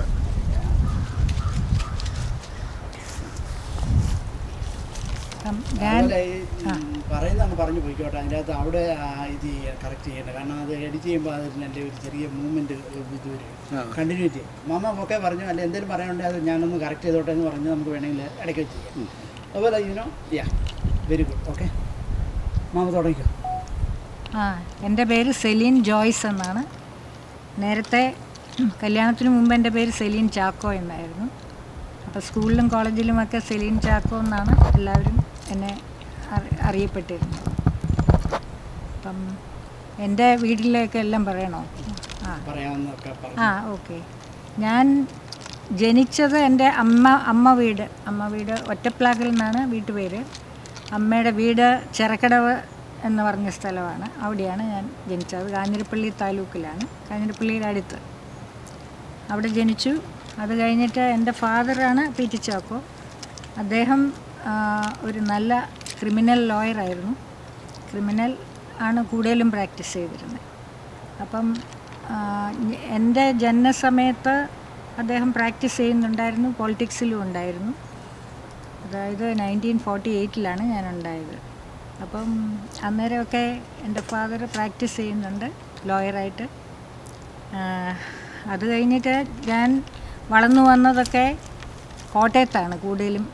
ഞങ്ങൾ പിന്നെ എൻ്റെ സ്കൂളിങ്ങൊക്കെ പ്രൈമറി സ്കൂള്, മിഡിൽ സ്കൂള് അതെല്ലാം കോട്ടയത്താണ്. കാരണം എൻ്റെ ഫാദർ അന്ന് അവിടെ പ്രാക്ടീസ് ചെയ്യുകയും അവിടുത്തെ കോട്ടയം DCC പ്രസിഡൻറ്റും ഒക്കെ ആയിരുന്നു. എൻ്റെ ഫാദർ കോൺഗ്രസ്സിൽ വളരെ ആക്റ്റീവായിട്ട് പ്രവർത്തിക്കുന്നുണ്ടായിരുന്നു.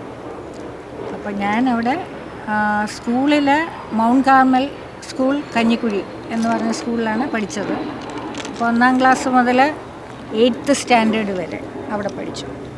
അപ്പോൾ 8th സ്റ്റാൻഡേർഡിൽ എല്ലാ ബാച്ചിൽ നിന്നും കൂടെ പ്രൊഫിഷ്യൻസി പ്രൈസ് എനിക്കായിരുന്നു.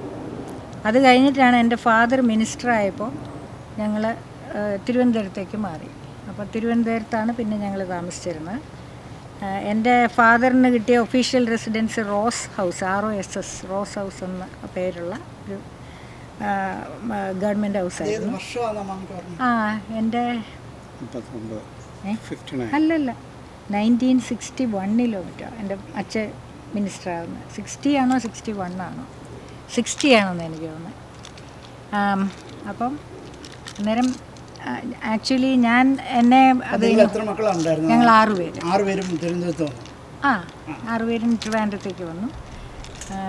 സ്കൂളുകളിൽ പഠിക്കുന്നു. അതെ, കോളേജിലും. മൂത്ത ചേച്ചി കോളേജിലായിരുന്നു.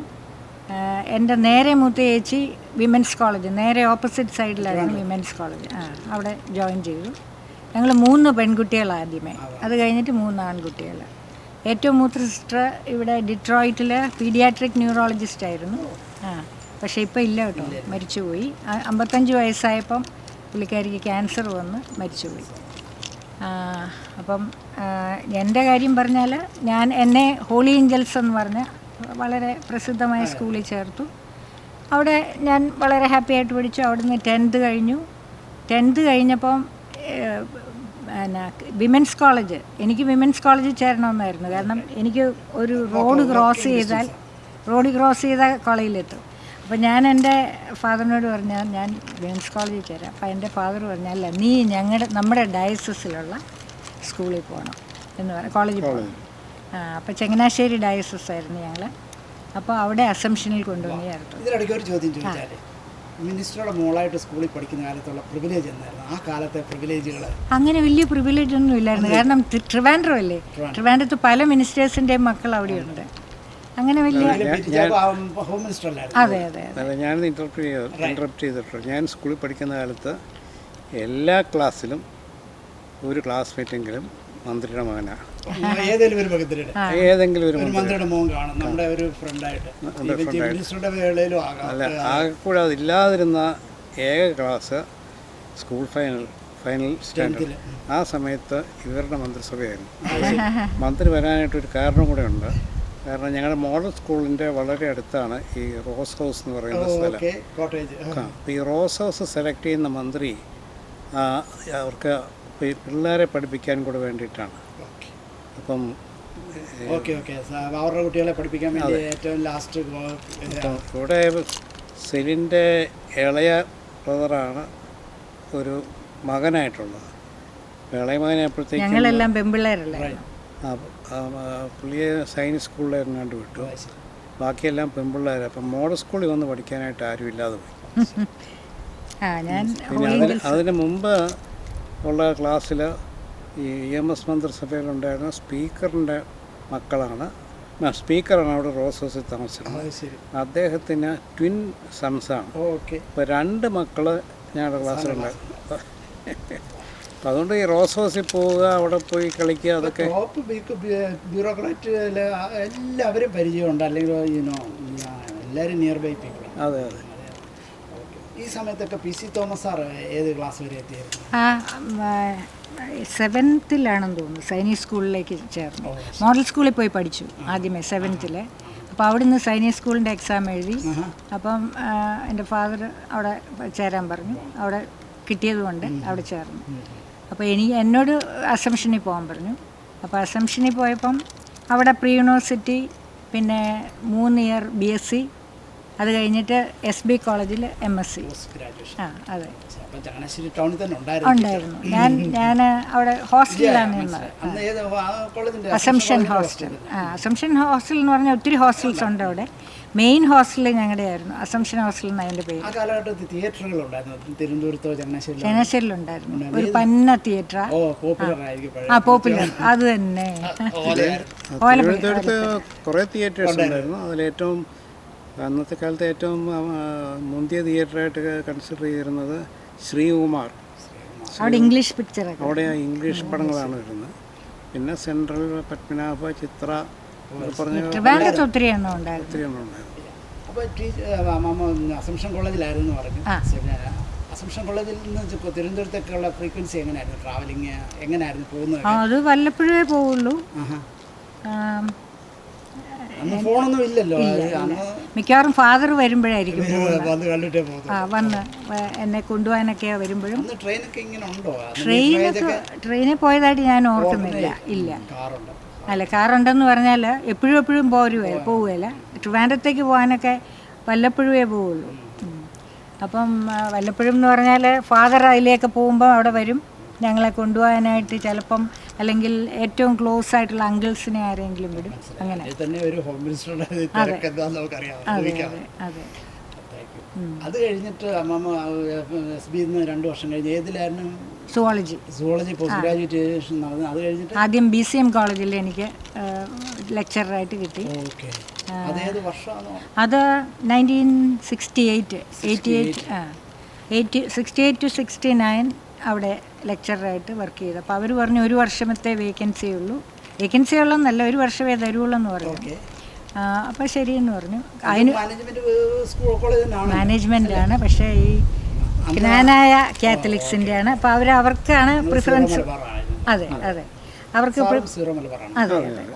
അവർക്ക് പ്രിഫറൻസ് കൊടുക്കും. കാരണം ഇപ്പം വേറെ ആരെങ്കിലും ഉണ്ടെങ്കിൽ അവർക്ക് കൊടുക്കണം. അതിനുവേണ്ടി അവർ ആ വേക്കൻസി വെച്ചുകൊണ്ടിരിക്കുക. അപ്പോൾ അന്നേരം ആരും ഇല്ലായിരുന്നുകൊണ്ട് എനിക്ക് കിട്ടി. എനിക്ക് തൃശ്ശൂരൊക്കെ കിട്ടിയതാണ്. അപ്പം ഞാൻ അവിടെ ഒന്നും പോകാതെ എൻ്റെ അമ്മ പറഞ്ഞു ഏറ്റവും അടുത്തുള്ള കോളേജ് ഇതല്ലേ, അവിടെ പോയാൽ മതി എന്ന് പറഞ്ഞു. അപ്പോൾ അവിടെ പോയി. അവിടെ 1 വർഷം കഴിഞ്ഞപ്പോൾ പിന്നെ ഇൻ്റർവ്യൂ ഒക്കെ ഉണ്ട്. വൈവ എന്ന് പറഞ്ഞാൽ വൈവ ഉണ്ടായിരുന്നു. അത് കഴിഞ്ഞിട്ട് വലിയ ഇലാബറേറ്റ് ഒന്നുമില്ല. ഒന്നാമത് സിസ്റ്റർ ഞങ്ങളെയൊക്കെ കണ്ടിട്ടൊക്കെ ഉണ്ട്. എൻ്റെ ചേച്ചി, അതെ, അന്നൊക്കെ എൻ്റെ ഫാദർ ഉണ്ടല്ലോ, എൻ്റെ ചേച്ചി അവിടെ പഠിച്ചതുമാണ്. അല്ല, അന്ന് എൻ്റെ ഫാദർ ഇല്ല കേട്ടോ. ഫാദർ മരിച്ചു കഴിഞ്ഞാൽ ഞാൻ MSc ഒക്കെ പാസ്സായത്.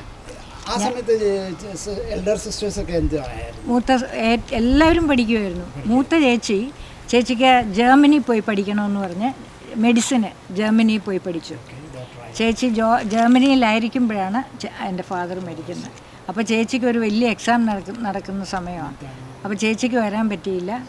1 വർഷം കഴിഞ്ഞാണ് വന്നത്. അത് ചേച്ചിക്ക് ഭയങ്കര ഒരു വിഷമമായിരുന്നു. അതെ. എൻ്റെ ഫാദർ മരിക്കുന്നത് 64-ലാണ്. അപ്പം ഞാൻ അവിടെ സെക്കൻഡ് ഇയർ BScക്ക് പഠിക്കുന്നത്. അന്ന് എനിക്ക് 16 വയസ്സേ ഉള്ളൂ. ആരും സെക്കൻഡ് ഇയർ BScക്ക് 16 വയസ്സ് കയറുകയില്ല.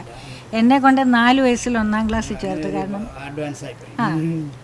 അതുപോലെ 5-ാം ക്ലാസ് പഠിച്ചിട്ടില്ല. അങ്ങനെയൊക്കെയുള്ള ഇതിൽ മൗണ്ട് കാർമലിലും അങ്ങനെയൊക്കെ ആയിരുന്നു. മൗണ്ട് കാർമലിലൊക്കെ ഞാൻ പറഞ്ഞില്ലേ, ഞാൻ നല്ലൊരു സ്റ്റുഡൻ്റ് ആയിരുന്നു. അത് കഴിഞ്ഞപ്പം പിന്നെ MScക്ക് ആയിരുന്നു.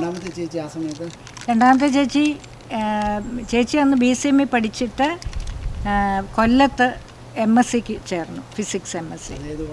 അത് ഫാത്തിമ കോളേജിൽ. അത് കഴിഞ്ഞപ്പോൾ അച്ഛയുള്ളപ്പോൾ തന്നെയാണ് അവിടെ ജോയിൻ ചെയ്തത്. അത് കഴിഞ്ഞ് അത് കംപ്ലീറ്റ് ചെയ്ത് കഴിഞ്ഞ ഉടനെ ചേച്ചിയുടെ പ്രൊപ്പോസലുമായിട്ട് വന്നു ഓരോരുത്തർ ഇങ്ങനെ.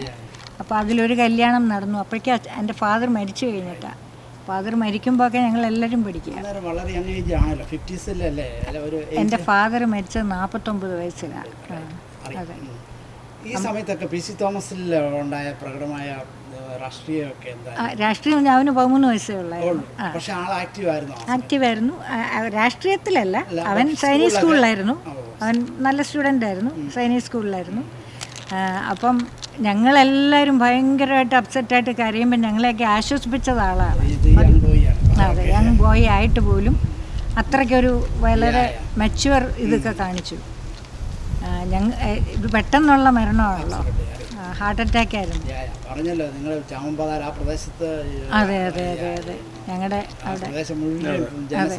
അവിടെ പലർക്കും വന്ന് ഞങ്ങളുടെ കോളേജിൽ നിന്നൊക്കെ ഞങ്ങളുടെ ആരാണ്ടൊക്കെ വന്നവർക്കൊന്നും എത്താൻ പറ്റിയില്ല, അത്രയ്ക്ക് ആളായി. എൻ്റെ ഫാദർക്ക് ട്രിവാൻഡ്രത്ത് നിന്ന് പോയിരുന്നു, പക്ഷെ അതിൻ്റെ ചാമ്പാതിൻ്റെ അടുത്ത് പോലും എത്താൻ പറ്റില്ല. And he was very able also. ശരിക്കും മുഖ്യമന്ത്രി ആകേണ്ട ആളാണ്, അതറിയാവോ? അല്ല, അത് തന്നെയല്ല, ഈ GMSൻ്റെ മന്ത്രിസഭ കഴിഞ്ഞിട്ട് പ്രതിപക്ഷ നേതാവാണല്ലോ സാധാരണ മുഖ്യമന്ത്രി ആകേണ്ടത്. അപ്പം അത് വേണ്ടാന്ന് വെച്ചിട്ട് ബാക്കിയുള്ളവരുടെ സപ്പോർട്ട് കിട്ടാൻ വേണ്ടി പട്ടംതാണുപിള്ളയുടെ പിന്നെ പാർട്ടിയെയും അതുപോലെ ആർ ശങ്കർ, അപ്പോൾ ഈഴവ, അവരെയും കൂടെ ഒന്നിക്കാനായിട്ട് അവർക്കെല്ലാം കൂടുതൽ സ്ഥാനം കൊടുത്തു. അതൊക്കെ എനിക്കറിയാമായിരുന്നു. കാരണം അന്നേരം എനിക്കൊരു, ഞാൻ പറഞ്ഞില്ലേ 16 വയസ്സിലാണ് ഫാദർ മരിക്കുന്നത്. അപ്പോൾ എനിക്കറിയായിരുന്നു അതൊക്കെ. പോളിറ്റിക്സൊക്കെ ഞങ്ങളെല്ലാവരും ഫോളോ ചെയ്യുമായിരുന്നു. അപ്പോൾ അത്രയ്ക്കൊക്കെ അത് കഴിഞ്ഞിട്ട് ട്രിച്ചൂരാണ് പഠിപ്പിച്ചത്, വിമല കോളേജ് ട്രിച്ചൂർ. അതെ അതെ, ജൂനിയർ ലെക്ചറായിട്ട് ആദ്യം തരുന്നത്. BCM അങ്ങനെയായിരുന്നു. ഇല്ല ഇല്ല, അത് മാനേജ്മെന്റ് കൂടുതൽ പൈസ ഒക്കെ തരുന്നത്. വലിയ കുഴപ്പമില്ല, വലിയ കുഴപ്പമില്ലായിരുന്നു. എനിവേ എനിക്ക് എൻ്റെ കാര്യം പറയുകയാണെങ്കിൽ എനിക്ക് കൊച്ചിലെ മേലെ പഠിപ്പിക്കാൻ ഭയങ്കര ഇഷ്ടമാണ്. അപ്പോൾ എന്നോട് എൻ്റെ ഫാദർ മെഡിസിന് പോകുന്നു അങ്ങനെയൊക്കെ ചോദിച്ചിട്ടുണ്ട്. കാരണം ചേച്ചി തന്നെ ഈ ജർമ്മനിക്ക് പോയി കഴിഞ്ഞപ്പം ചേച്ചിയുടെ ഫാദറിന് ഭയങ്കര വിഷമമായി പോയി. അവളെ തന്നെ ഫാദർ ചോദിച്ചു, ഇവിടെ എവിടെയെങ്കിലും പഠിച്ചാൽ പോരെ, നിനക്ക് പറ്റുമല്ലോ, എനിക്ക് അവിടെ പഠിക്കണമെന്നും പറഞ്ഞു പോയി. അപ്പം അതെ അതെ, ഈ ഫാദറാണല്ലോ പറഞ്ഞത് നീ കോട്ടയത്ത് തിരുവനന്തപുരത്ത് പഠിക്കണ്ട, നീ ചങ്ങനാശ്ശേരി. അതെ അതെ, അതിവിടെ പഠിക്കാതിരുന്നെങ്കിൽ എന്തെങ്കിലും വ്യത്യാസം വരുമായിരുന്നോ? എന്തായാലും തോന്നുന്നത് അങ്ങനെ വ്യത്യാസം വരികയില്ല. കാരണം ഹോസ്റ്റലിൽ നിന്ന് പഠിക്കുമ്പം ഒരുപാട് പേരുമായിട്ടുള്ള മിംഗ്ലിംഗ് ആകുമായിരുന്നോ തിരുവനന്തപുരത്തായിരുന്നെങ്കിൽ? അങ്ങനെയൊന്നും എനിക്ക് തോന്നുന്നില്ല. ഇല്ല, എവിടെ ചെന്നാലും ഫാദറിനെ എല്ലാവർക്കും അറിയാം. പക്ഷെ ഞാൻ ആരോടും പറയാറില്ല ഞാൻ ഇന്നയാളുടെ മകളാണ്, അങ്ങനെ പറയുമല്ലോ നമ്മൾ. പക്ഷെ എല്ലാവർക്കും അറിയാമായിരുന്നു. പക്ഷെ ഞാൻ എന്നെപ്പറ്റിയും അവിടെ നല്ല അഭിപ്രായമായിരുന്നു. ഞാനൊരു നല്ല വൺ ഓഫ് ദ ബെസ്റ്റ് മ്യൂസിക്കിന് ഒരു 2 ലൈൻ ആ മ്യൂസിക്കിൻ്റെ ഒരു ഇതിനു വേണ്ടി മാത്രം, ഹൃദയത്തിന് വേണ്ടി നമുക്ക് മുന്നോട്ട് അവസരമുണ്ട്. ഒരു 2 ലൈനാണ് ഇപ്പോഴോ? അതെ അതെ, ഇതിൻ്റെ ഇടയ്ക്ക് ഇത് ഇവിടെ ഒന്ന് നോക്കി. അയ്യോ, ആരാ ചാക്കോ സാറാണോ പാട്ടിൽ? അല്ല, അമ്മ. ഇപ്പം ഉടനെ നോ പ്രോബ്ലം. ഓക്കെ, പിന്നീട് ഓക്കെ. അപ്പം കോളേജിലെ പഠിപ്പീരൊക്കെയാണ് അവിടെ കോട്ടയത്ത് തന്നെ താമസം? അല്ല, കോട്ടയമല്ല, ഞങ്ങൾ തൃശ്ശൂരാണ്.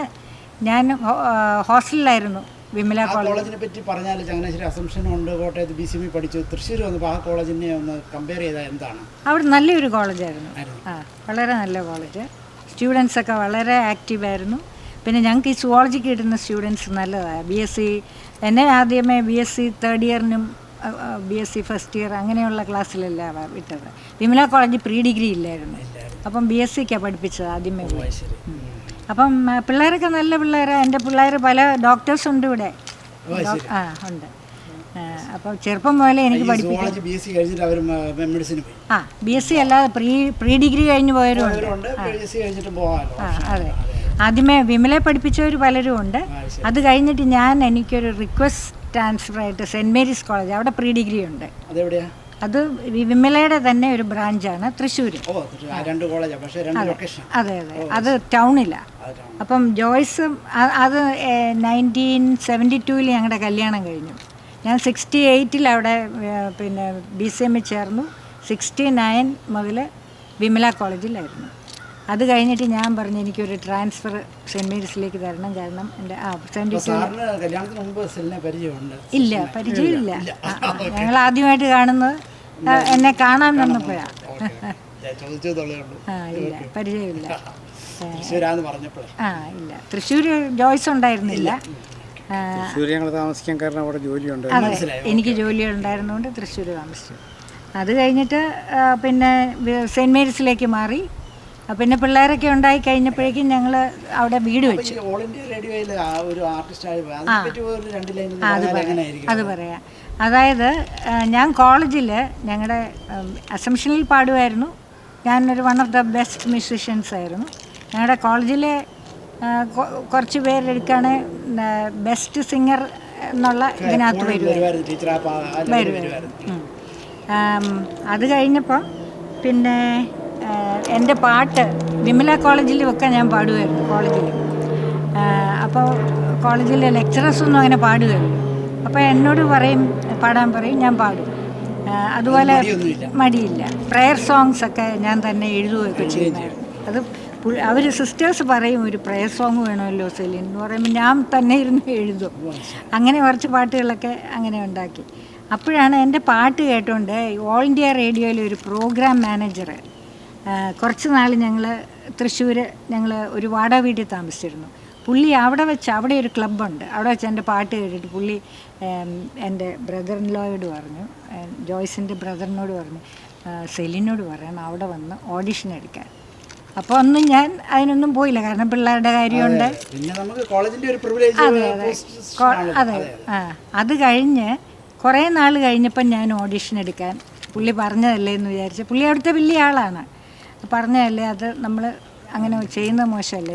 അപ്പം എൻ്റെ പിള്ളേരൊക്കെ കുറച്ച് വലുതായി. അങ്ങനെ ആയപ്പോഴേക്കും ഞാൻ ഓർത്തു എന്നാൽ പോയി ഓഡിഷൻ എടുക്കാം. ദാറ്റ് ഈസ് 79 പോയി ഓഡിഷൻ എടുത്തു. അപ്പോൾ അവർ എൻ്റെ പാട്ട് കേട്ടിട്ട് എന്നെ ഓക്കെ ആയി. പിന്നെ അവർ ജാനകി പിന്നെ ലതാ മങ്കേഷ്കർ. അതെ, ചിത്രയൊന്നും ഒന്നും വന്നിട്ടില്ല. റേഡിയോ ഉണ്ട്, ടേപ്പ് റെക്കോർഡർ ഉണ്ടായിരുന്നു അന്നൊക്കെ. ടേപ്പ് റെക്കോർഡർ ഉണ്ട്.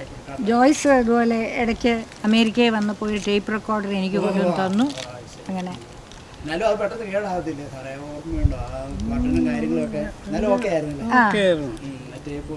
അതെ. പാനസോണിക്കിൻ്റെ ഒക്കെ ടേപ്പ് റെക്കോർഡർ എന്ന് പറഞ്ഞാൽ ടോപ്പ് ക്വാളിറ്റിയാണ്. വീട്ടിൽ ഈ റെക്കോർഡറോ അങ്ങനെയൊക്കെ എന്തെങ്കിലും ഉണ്ടായിരുന്നോ? റെക്കോർഡ് ചെയ്യാനായിട്ട് പാട്ട് കേൾക്കാനും ഒക്കെ ഈ പറഞ്ഞ പോലെ ടേപ്പ് റെക്കോർഡർ ഉണ്ടായിരുന്നു. പഴയ ഒരു വലിയത് സ്പൂൾ ടേപ്പ് ആയിരുന്നു നമ്മുടെ. നമുക്ക് സ്പൂൾ ടേപ്പ് ഇല്ലായിരുന്നു, മറ്റേ കാസറ്റ് അന്നൊക്കെ കാസറ്റ് ഉള്ള ആദ്യം ഇറങ്ങിയതാണ് ഈ വലിയ സ്പൂളുള്ള. എൻ്റെ ചേച്ചി ഇവിടെ അമേരിക്കയിൽ നിന്ന് കൊണ്ടുവന്നിട്ടുണ്ട്. അമേരിക്കയിൽ നിന്നല്ല, ജർമ്മനി പഠിക്കാൻ പോയിട്ട് വന്നപ്പോൾ. അപ്പോൾ അത് മാഗ്നറ്റിക് ടേപ്പ് തന്നെ കാസറ്റ് മാതിരി ഇറങ്ങാൻ തുടങ്ങി. വളരെ കോമ്പാക്റ്റ് ആയി. അപ്പോൾ സെയിൻറ്റ് മേരീസ് കോളേജിൽ ഞാൻ പഠിപ്പിച്ചുകൊണ്ടിരിക്കുമ്പോഴാണ് ജോയ്സിന് ഇവിടെ നിന്ന് ഒരു ഓഫർ കിട്ടുന്നത്. അങ്ങനെ ആ ഓഫർ എടുത്തു. അടുത്ത ലെവലിൽ പറയാം. പക്ഷേ ഇതിനു മുമ്പ് ആ സഹോദരങ്ങളുടെ ഒന്നുകൂടെ ഈ ടീച്ചർ പഠിപ്പിച്ചുകൊണ്ടിരുന്ന സമയത്തായപ്പോൾ മറ്റവരൊക്കെ എവിടെയൊക്കെ എത്തി? മൂത്ത ചേച്ചി ഞാൻ പറഞ്ഞില്ലേ ഡോക്ടറായി. രണ്ടാമത്തെ ചേച്ചി കല്യാണം കഴിച്ചു. കാഞ്ഞിരപ്പള്ളി കോളേജിലായിരുന്നു ചേച്ചിയുടെ ഹസ്ബൻഡ്. അപ്പോൾ പുള്ളിക്കാരൻ അവർ രണ്ടുപേരും കാഞ്ഞിരപ്പള്ളി കോളേജിൽ പ്രൊഫസേഴ്സായിട്ട് ജോലി ചെയ്തു. രണ്ടുപേരും ഫിസിക്സ് ഡിപ്പാർട്ട്മെൻറ്റായിരുന്നു. ചേച്ചിയെ ഫാത്തിമ കോളേജിൽ പഠിപ്പിച്ച ആളാണ് പ്രപ്പോസലും കൊണ്ട് വന്നത്.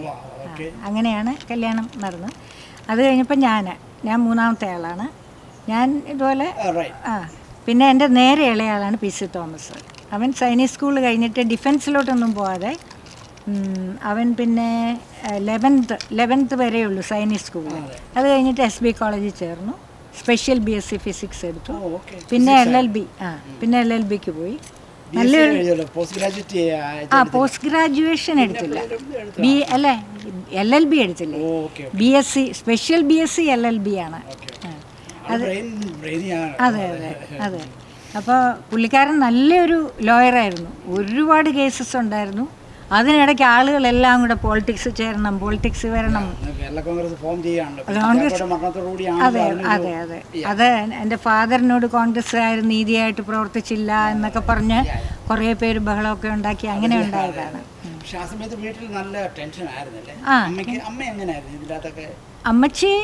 അമ്മച്ചിക്ക് ഒത്തിരി റെസ്പോൺസിബിലിറ്റി. ഫാദർ ഉള്ളപ്പം എല്ലാ കാര്യങ്ങളും ഫാദർ അത് കഴിഞ്ഞ് പെട്ടെന്ന് ഫാദർ മരിച്ചു കഴിഞ്ഞ് അമ്മച്ചിക്ക് എല്ലാ റെസ്പോൺസിബിലിറ്റിയും വന്നു. അമ്മച്ചി വളരെ ക്വയറ്റായിട്ടുള്ള ആളാണ്, പക്ഷേ ഷി വാസ് വെരി ഏബിൾ. എല്ലാ കാര്യങ്ങളും ഇപ്പം ഞങ്ങൾക്ക് അവിടെ റബ്ബറും അങ്ങനത്തെ കാര്യങ്ങളെല്ലാം അമ്മച്ചിയാണ് എല്ലാം പിന്നെ നോക്കിയിരുന്നത്. എല്ലാം വളരെ നന്നായിട്ട് നോക്കിയെന്നുള്ള ഞങ്ങളെ എല്ലാവരെയും പഠിപ്പിച്ചെല്ലാം ഒക്കെ ശരിയായി. ഒരു കാര്യം ചോദിച്ചാൽ പി ടി ചാക്കോ സാറിൻ്റെ സിബ്ലിങ്സോ അല്ലെങ്കിൽ അവരുടെ പേരൻസിനെ പറ്റി പറഞ്ഞാൽ അവരൊക്കെ എന്തോ എൻ്റെ ഗ്രാൻഡ് ഫാദർ നെടുങ്കുന്നം പുതിയാവറമ്പിൽ ഫാമിലിയിൽ. അതെ അതെ. പക്ഷേ ഗ്രാൻഡ് മദറിൻ്റെ വീട്ടിലെല്ലാം പെണ്ണുങ്ങളാണ്. അതെ അതെ, ദത്ത് ഉണ്ട്. അപ്പം അത് ചെറുക്കടവെന്ന് പറയും, വാഴൂരിനടുത്ത് തന്നെ. ഇപ്പം അവരുടെ സ്ഥലത്താണ് ഞങ്ങളൊക്കെ താമസിക്കുന്ന പോലെ. അവർക്കൊക്കെ ഒരുപാട് സ്ഥലങ്ങളുള്ളവരായിരുന്നു. അതായത് ഗ്രാൻഡ് മദറിൻ്റെ ഫാദറിന് ഒരുപാട് സ്ഥലങ്ങളും ഒക്കെ ഉള്ള ആളായിരുന്നു, ഒരുപാട് പൈസയൊക്കെ ഉള്ള ആളായിരുന്നു. അപ്പോൾ ഓർമ്മയുണ്ടോ അമ്മാമയ്ക്ക്? പിന്നെ എല്ലാവരെയും അറിയാം. എൻ്റെ ഫാദറിൻ്റെ നേരെ ഇളയത് ഒരു പെങ്ങളാണ്, മറിയക്കുട്ടി. കാഞ്ഞിരപ്പള്ളി പൊൻകുന്നം പന്തിരവേലിൽ എന്ന് പറഞ്ഞൊരു ഫാമിലിയിലാണ് കല്യാണം കഴിച്ചത്. പുള്ളിക്കാരി മരിച്ചുപോയി. പിന്നെ രണ്ടാമത്തെ ആള് പി ടി തോമസ്, പുള്ളി അഡ്വക്കേറ്റ് ആയിരുന്നു. കുറച്ച് നാളെ ആയുള്ളൂ മരിച്ചിട്ട്, കാലിക്കറ്റിലായിരുന്നു. പിന്നെ മൂന്നാമത്തെ ആള് പി ടി പിന്നെ പി ടി ജോസഫ് എന്ന് പറഞ്ഞ ആള്. അല്ല, അതിന് മുമ്പ് 2 പെണ്ണുങ്ങളുണ്ട്. പെണ്ണമ്മയുടെയൊക്കെ ഒഫീഷ്യൽ നെയിം 2 അമ്മായിമാർ, 2 പെങ്ങന്മാർ. ചങ്ങനാശ്ശേരിയിൽ ആരും ഇല്ല. അതെ അതെ അതെ. നെടുങ്കുന്നത്തൊരാളുണ്ട്. പിന്നെ എടമറുക എന്ന് പറഞ്ഞൊരു സ്ഥലത്ത് ഒരമ്മായിയെ കെട്ടിച്ചിട്ടുണ്ട്. പിന്നെ ബ്രദേഴ്സ് എല്ലാവരും ഞങ്ങളുടെ ആ നാട്ടിൽ തന്നെ. ഏറ്റവും ഇളയ ബ്രദർ മജിസ്ട്രേറ്റായിട്ട് റിട്ടയർ ചെയ്തയാളാണ്. പുള്ളിയും വക്കീലായിരുന്നു. അപ്പം എൻ്റെ ഫാദർ എപ്പോഴും വക്കീലായിട്ട് പ്രാക്ടീസ് ചെയ്യാൻ പറയും. ഒത്തിരി കേസും. അതെ അതെ അതെ.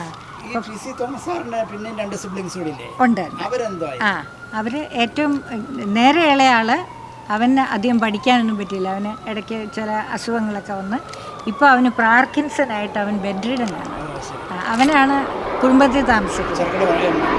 ഞങ്ങളുടെ വാഴൂർ ആ സ്ഥലം ചെറുക്കടവും വാഴൂരും ഒക്കെ തൊട്ടാണ്. അതിൻ്റെ ഇളയാള് പി.സി. തോമസിൻ്റെ നേരെ ഇളയാളാണ് ഇപ്പം ബെഡ്രിഡനാണെന്ന് ഞാൻ പറഞ്ഞത്. അവന് 72 വയസ്സുണ്ട്.